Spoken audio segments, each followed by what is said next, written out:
This time on Graveyard Carz, Mark teaches Alyssa to document and prep 3 cars for disassembly. The team installs the 400 Magnum and the 1972 Dodge Charger, and Alyssa commits a crime that Mark may never forgive.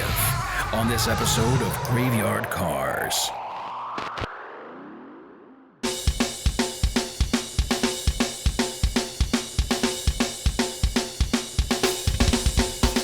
In case you missed it, we started working on Mr. Bill Goldberg's 1968 GTX 440 4-speed car. I did the body and prep work on the deck lid for the V-Code Challenger. Will did a phenomenal job prepping and painting the 1967 Hemi GTX convertible. And Will and I faced off mano-a-mano Top Gun contest to see who was the best painter.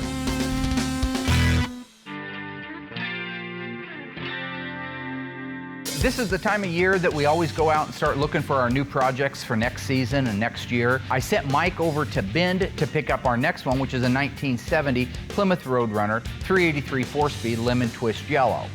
What makes this little car cool is it's an identical twin, option-wise, to the one that the guy who has it now had in high school and had to sell because the family always gets in the way.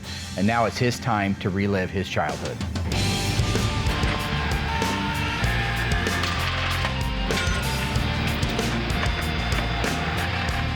As soon as Mike gets back with the Roadrunner, I want to get Alyssa, move the car inside, and do an inventory with her. This is a great opportunity for her to learn the VIN numbers, what should match, what shouldn't match, what a good car is to start with, and what isn't a good car. So these are the things I'm doing to acclimate her with the business. It's also one of the things that we do on every single car before it gets disassembled and sent off to the media blaster. Hello. Hey. Put this one under Smith. He just traded that in. Oh, that's the title, so keep it in the file. Had a guy call me up wanting to do a restoration on a 69 Roadrunner. He wanted to use the 2008 Challenger as a down payment for the restoration. They're cool cars, I love them, so I'm more than happy to make that deal go together. This particular car has 697 original one-owner miles. So the guy that has the Roadrunner that we're now restoring, he bought that car brand new. It's never seen rain. It's never been driven in the rain. It's always been garage kept. It is a mint condition 2008 Challenger SRT8. Oh my gosh, wait, so, Traded. hold on. Wait, so whose car is this?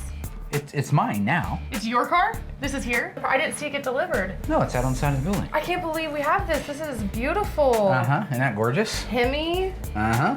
Brand It's an new. SRT8. It's a nice car. Let's go drive it. Come on. Hey, no, seriously, you gotta quit smoking that stuff. It's gonna kill you. What do you, my dad's let me drive his car before, but it's not a Hemi, so, and I never really drove it. I just kind of run errands around for him. So I would love to drive a car that's this fast. Just register the car, you ain't driving it. Have a nice day. What we're doing right now is, this is Darren's old car. Once he left the show, he wanted to sell his car. I found a buyer for it. The buyer's on the East Coast. He's motivated to actually finish the car, so that's what we're doing right now, is getting rid of do the disassembly on it. The motor's rebuilt, but we've got to take it over to the engine stand, disassemble it because it's probably got contaminants in it, tear it down, clean it. But a lot of work has been done drivetrain-wise, so we're going to preserve that. But the body really needs to be restripped and gone back through again. So that's what we're getting ready to do right now. Get a little spillage going here. Did you ever get one? All right. Figure while the radiator's draining, I'll get as much stuff off of there as I can and then pop it out of there. Mike's working on the control arms and won't take us too long. We'll have this baby all blown apart here. About got the radiator out. Yeah, what's going on there? Well, that's not even bolted in. It's just got one bolt in it. Ha! Guy's got one bolt in the steering column. Oh, really? The whole bolt. One whole bolt holding it together. Yeah. Yeah, that's my boy. That's my butcher. Is the Detroit joint connected up there? The knuckle? Yes. Has it got the pin in it? Turn it. No. Okay. Almost there.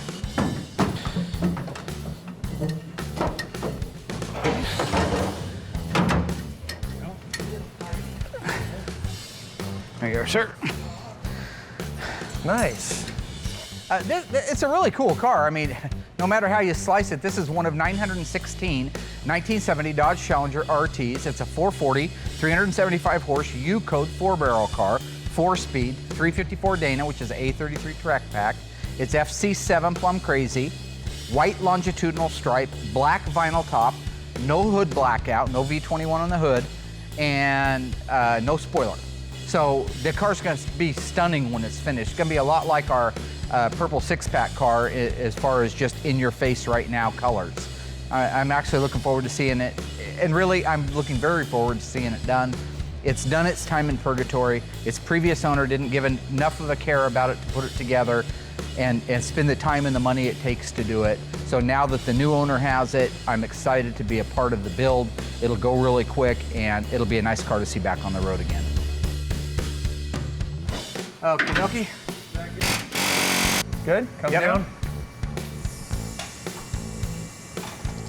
And then just try to go straight down. Okay.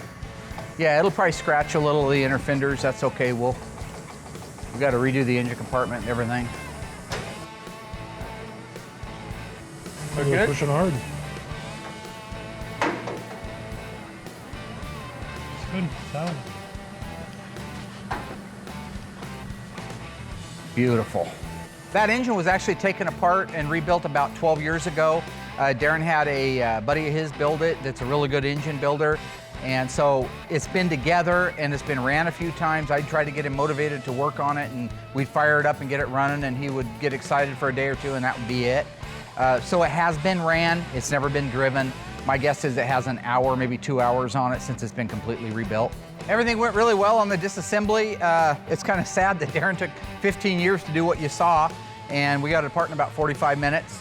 But now that we've got it disassembled, we're going to take the engine and transmission over, take those partially apart to see if there's any contaminants in them. It's a brand new engine. It's just been rebuilt. Doesn't have any miles on it, but we'll need to disassemble it, clean it, and put it back together again. But overall, we did really well. Now that we have our 70 Challenger 444 speed off of the lift, I can bring the next car in and go over it with Alyssa, doing the documentation and the ingesting of the vehicle. Our 400 Magnum still needs to have the final detail and assembly done on it so we can get it back in the car.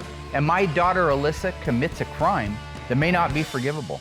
It has been established that the unburied dead are coming back to life. They're coming to get you, Barbara. I would be doing this whether Alyssa was here or nobody was here, because this is what I do is I inventory the cars. For me to be able to report back to the owner, yes, it's the numbers matching engine like you suspected. Yes, it's the numbers matching transmissions. Yes, this car has been wrecked here, or no, it's not, or you misrepresented it. These are all the things that I need to know. And secondly, my insurance company needs to know. Hey, are you busy? Well, no. What are you up to? Okay, can you grab your notebook and a pen and come on down? I want to inventory another car with you. Oh yeah, that'd be awesome. I'll grab it. Hey. Hey. Okay, let's do, first off, see if you can get, now there may be bees. I just moved Oh this my thing in God. from outside. Terrible. Okay, this is an original, listen to me, it's a wrapper. It's gonna work out, it's okay. I don't know what it is, but it's Or not why the point. it's in there. I don't even know why it's in there, but you could get stung, and if you'd like to go into prophylactic shock, you can. Well, I'm not allergic to bees, so. Okay, well, prophylactic shock doesn't exist. It's anaphylactic shock. That was a play on words. I'm about to quit. We're like 2 minutes Okay. into the day. All right. What kind of car is this? Can we just, I don't know, Dad. What is this? Honey, come on, you It's a gotta GTX. put, okay, it's a GTX because it says it right there on the Yes. side, right? Okay, what year is it? 72?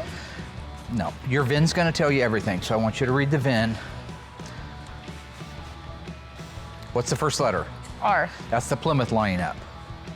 What's the next one? S. That means it's a GTX. What's the next two? 23. That means it's a two-door hardtop. That means the back windows and the front windows both roll down. That's what a hardtop means. Okay. 21 is a post, where the back windows don't roll down, but the front ones do. What's the fifth digit? L. That's a 375 horsepower Super Commando 440. Sixth character. 9. That's the year of the car. What year is it? 69. Yep.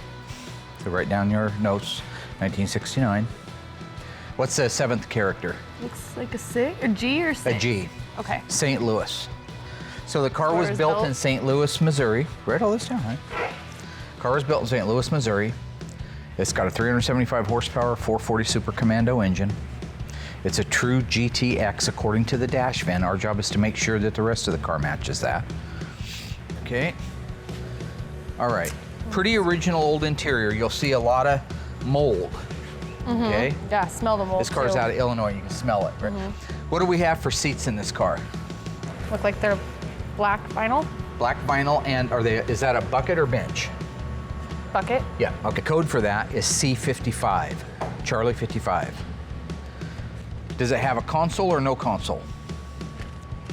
Console. Console's what goes down the middle of them. That's correct. Is it an automatic or a 4-speed? 4-speed. Take a good look. Don't Automatic. guess. Use your head. It's an automatic. Okay. Okay. If you look, first of all, that shifter is not going to go into 4 gears plus reverse. Okay. Look down at the pedal. You see one big brake pedal, and you don't see a clutch and a brake pedal. Yeah. That's an automatic. Okay. Okay. Tell me about the outside of this car. What color is it? Teal. Okay, let's go with that for now, since we don't know for sure. Wheel opening molding, we know we're gonna end up replacing all those. But basically, looking down the side of the car, it's a pretty darn complete car. This guy's dad bought this brand new in 1969. Wow, We've that's got about cool. a dozen of them here that they bought new, which is almost unheard of in today's world. I know, that's really cool. Yeah, I had a lot of fun working with my dad. It can also be kind of frustrating because there's so much to learn, so I'm just kind of drowned in knowledge sometimes, I feel like. My dad's just like throwing things out at me and expects me to remember for the first time, and everything is just so new to me. Everything on the cars I'm looking at for the first time. So it can be really hard. I feel like I'm walking into a test that I didn't study for. All right, Okay, class Dad, thank is you. dismissed. What's the alphanumeric code for a 1969 Plymouth GTX with a 440 in it? The engine designation letter. The letter in the VIN that tells you it's a 440 is? On this car?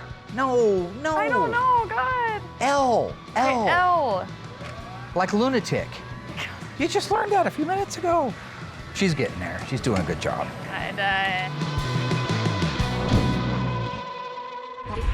What engine displacement was not available on the 1970 Dodge Challenger RT model?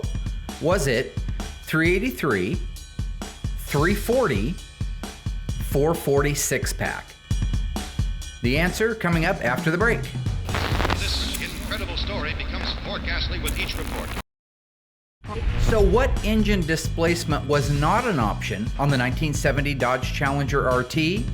The answer, 340. While you could get a 340 in a Dodge Challenger in 1970, and the outside of the car, as well as most of the interior, looked exactly like an RT, it did not come in an RT model. The 1970 Challenger with a 340 was referred to as the A66 package. The unburied dead are coming back to life. Now that our 69 Q5 GTX is inventoried and documented, I can cut Mike loose to get it disassembled, organized, and sent off to the dipper.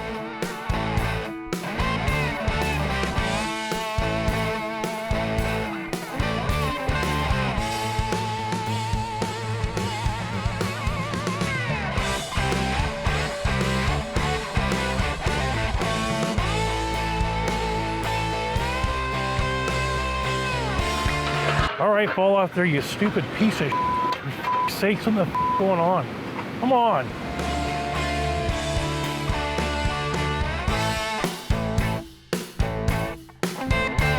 Mike and I are working on doing the final detailing and assembling of the 400 Magnum so we can get it prepped and ready to go back in our 72 Charger SE. The 72 Charger is not exactly an OEM car. The owner had some pieces and parts for the suspension powder coated, so we had to unpowder coat those and detail them. There are other things on the car that are not OEM, but these are at the owner's request. These are the pieces and the parts that he wanted on his car. All right, you want to bring that over here? Yeah, let's do it now.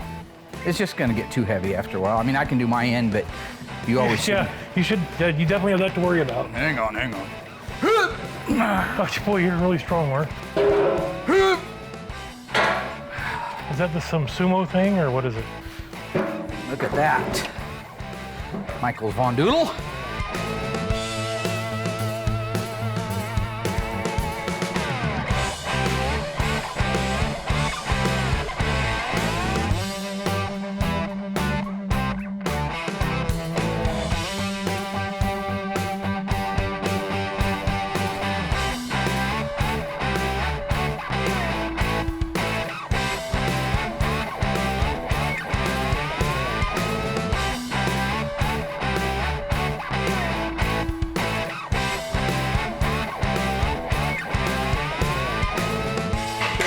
Hey, gorilla. Yeah, completely. Wait. Why are you doing that? Because you're not saying anything, you're just walking around. I'm walking it in and you're just making it worse. Okay.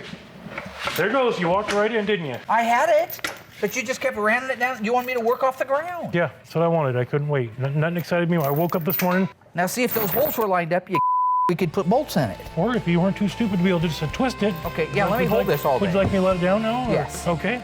Tell me when and what you want. Thanks for ruining those bolts there, buddy. Putting it in there square would have been nice, but you didn't want to do Is it that. not square? That's going to make him happy. That's going to make my feller up north very, very happy. And he should be.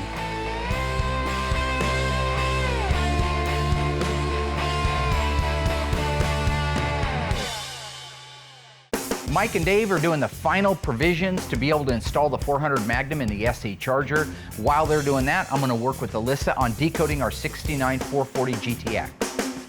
So you've done enough of these now. I want you to start this one on your own. So you start with writing down the VIN, and then walk the car, inventory it, and tell me what's missing. We'll just start with that. I'm getting ready with our little book. These little pocket books we get from Galen Govier. He's been printing these for years, called little white books. Anyway, it'll have information in it that'll tell you exactly what that VIN represents, what size engine it is based on the VIN, where the car was built based on the VIN. And I want her to start learning that more rather than me just coming out and rattling off, hey, this is a XXXXXXX. This way she can look it up and it'll mean more to her. I think it'll stay with her more. So as soon as she's done with a basic walk around, then we can do that. So the first one is gonna represent the car line, which is the Pullman. Why is there a heart over the eye on Hemi? Hemi's a man thing. Hemi is punch people in the face. Hemi is kick you in the nuts, and then while you're going down, you sucker punch him in the chin. That's a Hemi. It's not a heart. Go on. So then the second digit is gonna be the price class, which is medium. 2-1, what does that mean? Body type, and it's a two-door coupe.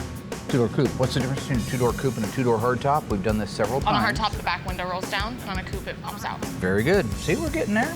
The next one's gonna be engine, Which is what code? J. Okay, and what does a J represent? 1969, what does a J represent? 426 Hemi, What year was the car built? 69. Where was it built? St. Louis, Missouri. Very nice. So you decoded that all by yourself. That's awesome. Yep. That's awesome. Alyssa and I are just about done inventorying the 69 Hemi Roadrunner. A few little things. I think that the owner thought the transmission was the original numbers matching, which it's not. It's not even close. Tell me what that VIN reads. 7C, right? There you go. 7C 195079. And that matches the transmission, right? The engine and 7C transmission are out of a 1957 1977 model full-size Chrysler. 79, yep. And I don't know what assembly plant C is, but it's none of them that count. Now the front, for some reason, is missing the torque boxes. Why would that be? There's no front torque boxes or subframe connectors that are mandatory on the Hemi car, so it could have been overlooked at the factory. Kind of an interesting thing, because the rest of it sure looks right. The only thing we really have left is we had to take the seats out of it so we could get the trunk open because we couldn't find the keys. We're gonna check the body numbers on the trunk lip on the driver's side. If they all match, we can prepare our report and give the owner a call. I think things are going great working with my dad. I've learned how to decode the VIN all by myself. Definitely still need to use the book. There's a lot to learn, but I think I'm doing really good. And I think that probably within a week or so, I'll be able to do the next car by myself. Because of the obvious threat to untold numbers of citizens, this station will remain on the air day and night. They're coming to get you, Barbara. I really love this car. This is one of my favorite cars that we've had in the shop. Sorry, you ain't driving it. Have a nice day. I wonder if there's any way if I can get him to change his mind about letting me drive it. I have to appeal to his sweet tooth or caffeine. I think I'm gonna make him some coffee. Hello. Made you coffee? Oh, thank you. That's You're awesome. welcome. White chocolate ice mocha. Oh, that's awesome. Love Yeah. those things. Do you need anything else? Do you want any water or nasal spray or? Oh, I get it. What? I get it. You're not driving the car. What do you mean? You don't do nice stuff like that for no reason just- for me. You always keep I'm me just down, trying to hold me make your down. day beat me- easier. No. So I'm just trying to help out, see if there's You're anything not else I gonna can get do. No? No. So, Well, no, I remember what you done to the last car. You're not gonna drive it again. fine then. Have a good day, Dad. I'll have a great day knowing you're not out tearing up my brand new car. Have a nice trip, Mario. This incredible story becomes more ghastly with each report. The unburied dead are coming back to life. You want to come out and help? Sure. What are we doing? Okay, grab a pin, 68 Charger RT, okay? So this is the one we're gonna do right now. I am on a roll. Right now, we're getting rid of the document and inventory, our 1968 Dodge Charger RT, copper car, white interiors, the 440 automatic, numbers matching, one owner car. It's scheduled to get disassembled and dipped in the next 2 weeks, so I'm not gonna wait till the last minute. Now is the time. Who are the owners? The owners are out of California. This guy bought this car brand new. I Oh invented my this. God, Dad, come on. This is my newest move. Pooping?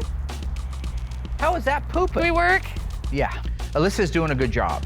Overall, she's doing a great job. The thing is she needs to stay focused. She needs to learn the models of the cars, what to look for, what the distinguishable things are on these cars, so she could tell the difference at a glance. What we want to do right now is verify it's what the owner says it is. A real 68 Charger RT, the color's the original color, the interior color's the original color, and all the numbers match. That's the way it's alleged to me, okay? Okay. So, a lot of information right here on this data plate right here.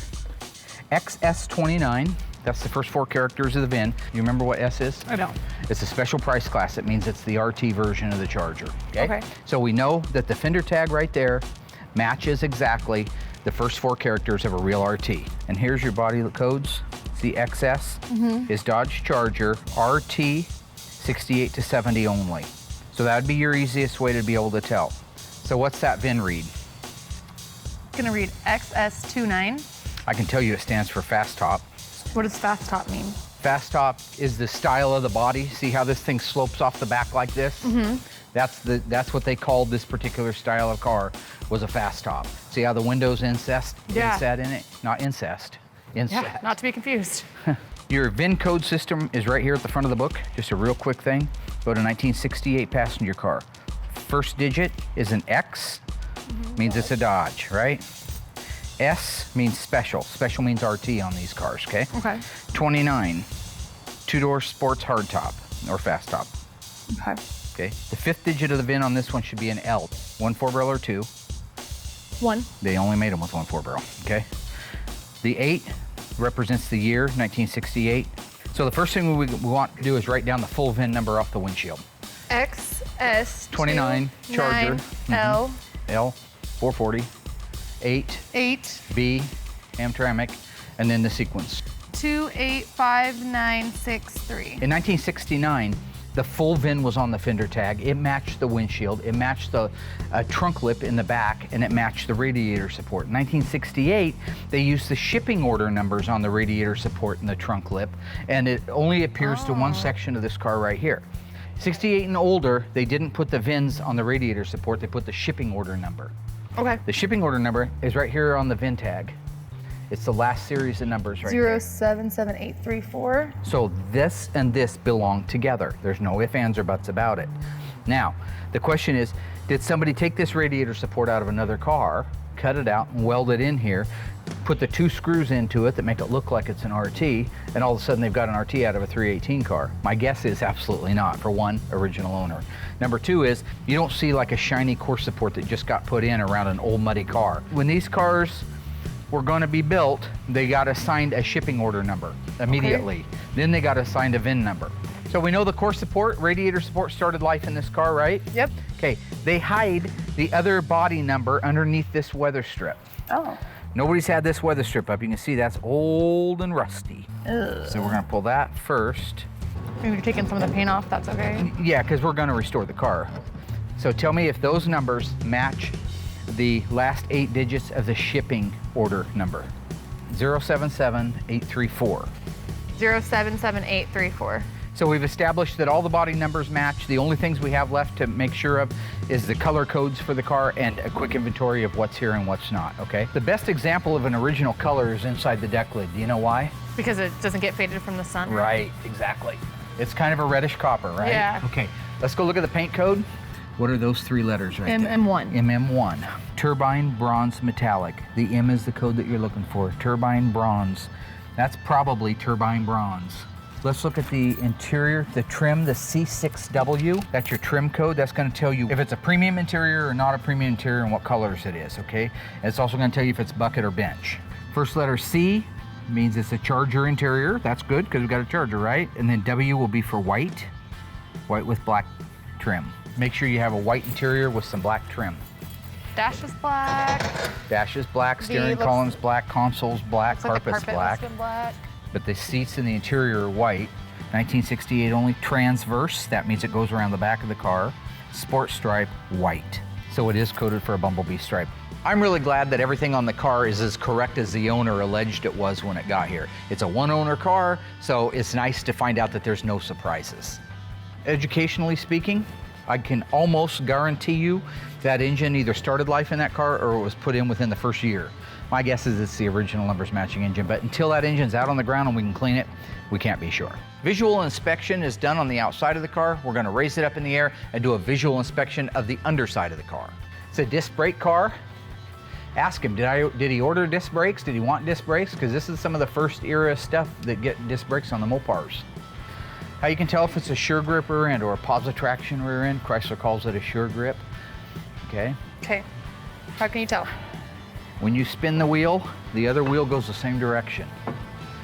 If this was a one-legger and it wasn't a sure grip, that wheel over there would go the opposite direction. So it does have a sure grip in it. Anyway, just looking visually, you got your belt moldings, Charger moldings, back glass and reveal moldings, your flip-top gas cap, which by the way, in 1970 read fuel and 68 was just plain like that. Engine's in place. Looks like this is very original. Most of the time by now, somebody's yanked that air cleaner off of there, thrown it away, and put a Mickey Mouse chrome one on there. God. That one's still got the original one. It's got the original pad underneath the hood for the insulation. Front bumper, grille, it's actually in good shape. Bumper needs to be re-chromed, but for the most part, everything is there and in shape. Truth is, this is a really nice car. And when they're a nice car like this to start with, the finished product is gonna be even that much better. Okay, that sounds good. Fruit of my loin. No, God, how? Seed of my love. Why?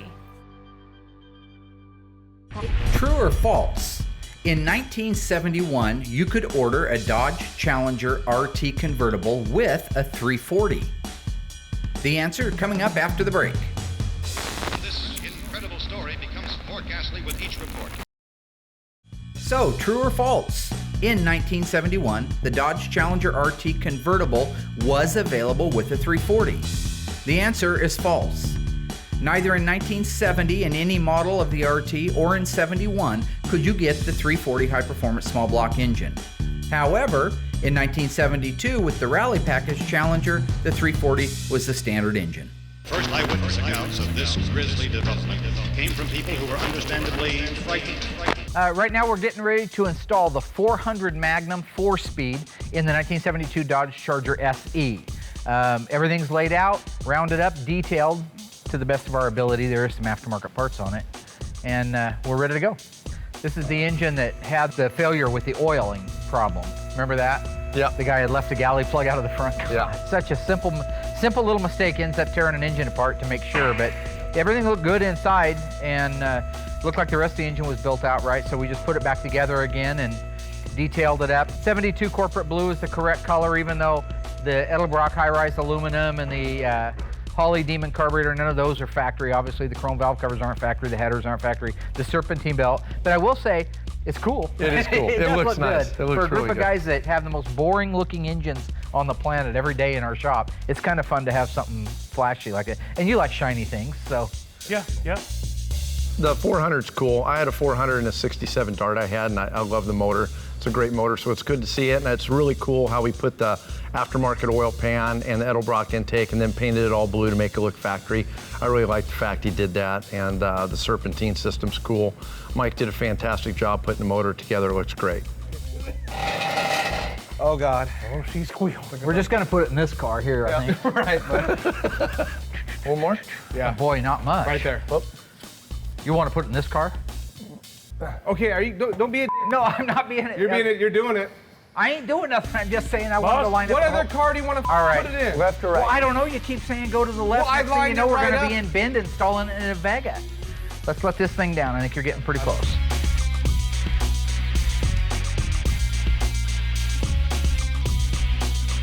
now we got the front end in place. The rear K-member bolts aren't in. I should have put the rear end in first. No, not a big deal. Obviously, we're through it quick, but that helps balance the car out. So right now they're putting that in. This is just a simple 323 sure grip, 8 3/4 rear end. The car is a 404 speed, so the guy did order it with the 323 sure grip, which is really cool. Here in a second, they'll have the rear end located in position. Then we can raise the car up in the air, put the rear K-member bolts in it, button up the back end, and really all the suspension will be done at that time.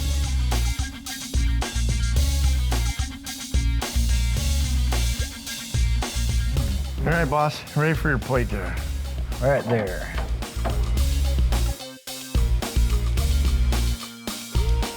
Okay, can we go up? There's sockets over there if anybody's interested in tightening that side. Well, yeah, I mean, it can be tightened. I'm just thinking that right now we're ready to go up. Yeah. Tighten it once it gets up there. Yeah, go.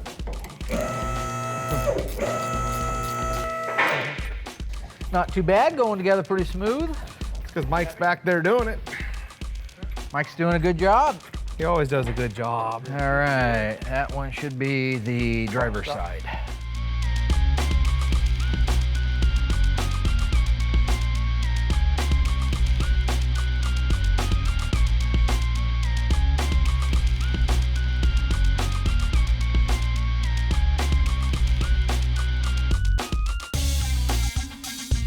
Working with Mike and Will, we're a great team. With Mark, and we just get it knocked out quick. Working a graveyard car so far has been a blast. I just love it, love my job.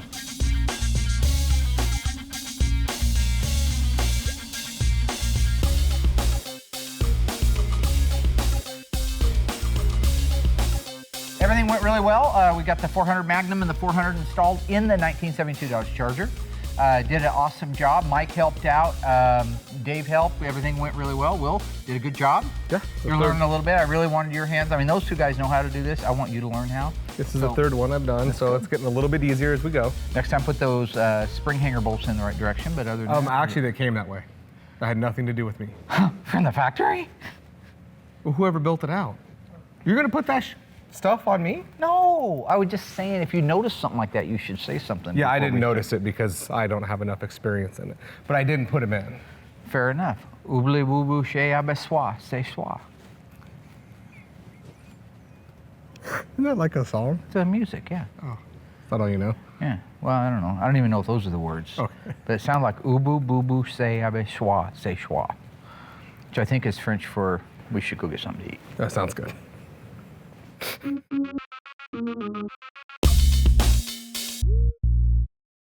You know, this is a nice little Roadrunner to start with.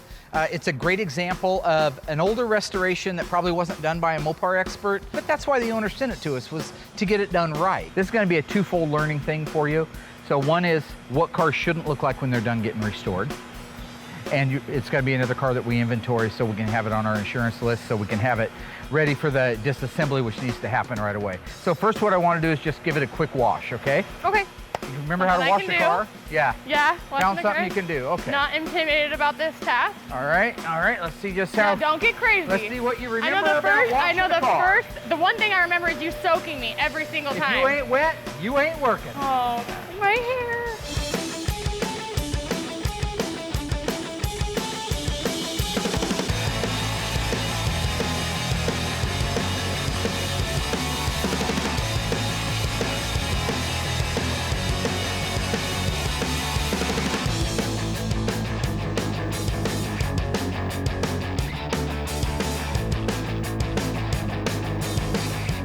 Right now I'm getting ready to move the Roadrunner around. We'll do a visual inspection on the ground, then get raised up on the BIM pack, do a visual underneath, check the numbers on it, validate it so I can communicate with the customer what we found.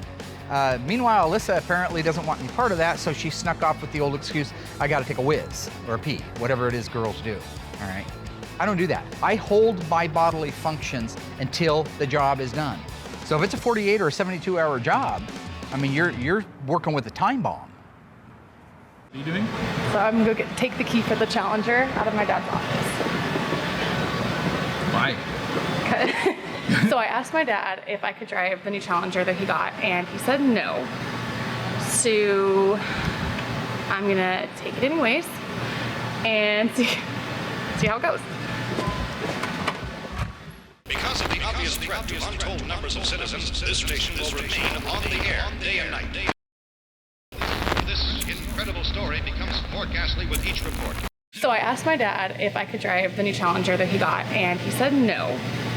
So I'm gonna take it anyways and see how it goes.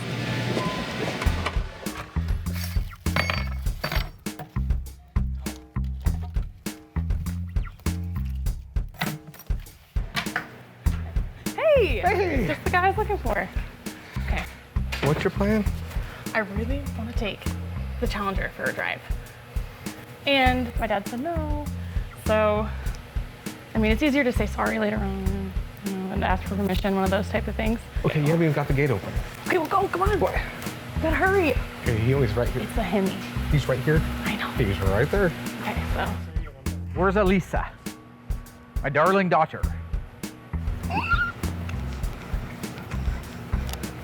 I'm seriously so excited. Hey, don't wreck it. Smells new. Come on, Will. Alyssa, doesn't take that long to pee. Will, get in here with me. Come on. I don't want to go by myself.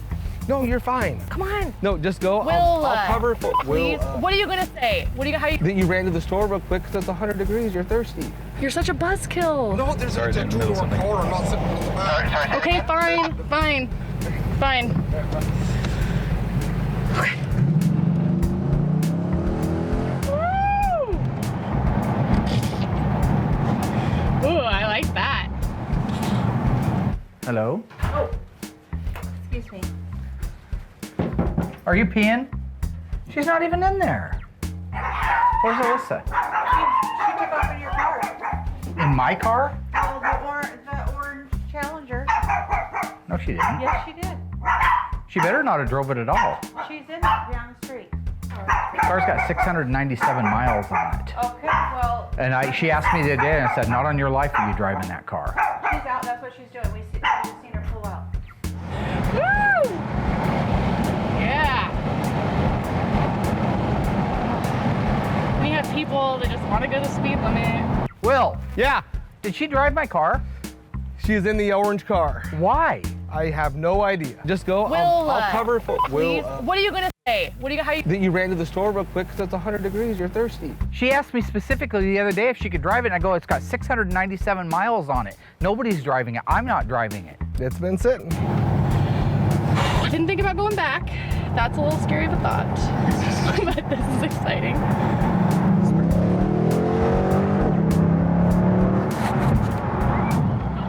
Hear that? Oh.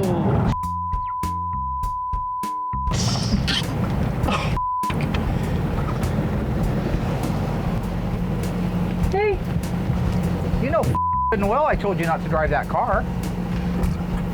I specifically told you not to drive that car yesterday. Well, we just went around the block, Dad. No, we're gonna take that up later. That's bull. It was worth it. She asked me and I said no.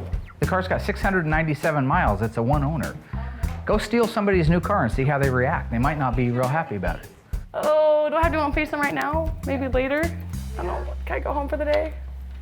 I was really shocked at how upset my dad was. I mean, I can understand a little bit that, you know, he didn't know I was driving the car, but I felt like he could be more understanding at the fact that I work around these really awesome vehicles all the time, and a lot of times they're not, you know, drivable for a long period of time, and here's a car out there that's beautiful, really nice, and brand new, and of course I couldn't, you know, go without driving it while it was here. Dad, I just, you know, who wouldn't want to drive a cool car? You asked me and I told you no. I don't understand why.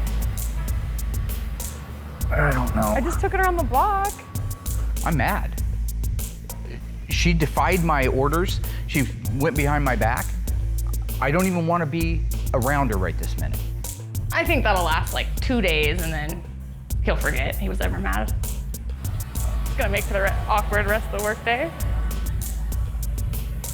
If it's just a straight line, it's gonna be an I and not a 1, correct? It's gonna be a 1, they don't use eyes. I noticed this decal right off the beginning. Is it on any other Plymouth cars? It's not a decal, it's an emblem. Grab a flashlight. I drove the Cuda when it was done, and I really didn't have anything to compare it to, right? And so I feel like driving like a new Challenger now, anytime I get an old Challenger, I actually have something to compare it to. Well, looks like I'm gonna really have to talk to him. I don't know what you think's so funny. I don't think anything's funny, Dad. You will never drive another car here ever again. Whether it's a Mopar or restoration. Why? Because that car doesn't belong to you. That is not your car. I know, You but don't what own is the big anything deal? here. The car's got 600, it's an 08. Okay. Got that? What year is it? Oh, wait. What year is it today? Really, Dad? I What don't even year talk is to you it like I'm today? stupid. What year is it today? 2015? Yeah. How many years old is that car? What? Get to your point. My point is it's made it 8 years with 600 miles. Okay, so one now mile you just is put like 5 more miles on it driving it around with no insurance on it after I specifically told you not to drive it. Well, I didn't know it didn't have insurance. When I told you not to drive it, does that matter? Well, Do you think I had a Dad, reason just being mean? It's irresponsible. Okay, Dad. I think you're being ridiculous. I think taking somebody's car without permission is ridiculous. It's not like I stole it. You're my dad. It's not your car. You don't drive Okay. something that doesn't belong to you. What's the number of the VIN? So through all the awkwardness, I did end up getting some really good notes on the Roadrunner. Tomorrow I plan on starting a file for it and contacting the owner and getting some more information on it. But that's it. So that's our 70 Roadrunner, 383 4-speed, numbers matching engine, non-numbers matching transmission, 8 3/4, FY1 yellow with black guts. All right, I'll give the guys the green light to disassemble it then. Okay. And you just remember you're never allowed to drive another car here as long as you live. Okay, Dad. I'm pissed because she doesn't understand the gravity of it. You've got a car with 697 miles that even I am not driving to preserve the integrity of the vehicle. It's made it nearly 10 years with that few of a mile.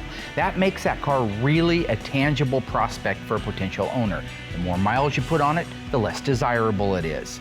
Also the fact that when I say no, it should be no. I don't just say no because I want to keep somebody down or because I want to hurt her feelings. There was no insurance on the car on top of everything else. And the cars she has driven that were nice cars that we gave her as a teenager, she's destroyed every one. She's down to a 94 Crown Victoria. You know what I'm saying?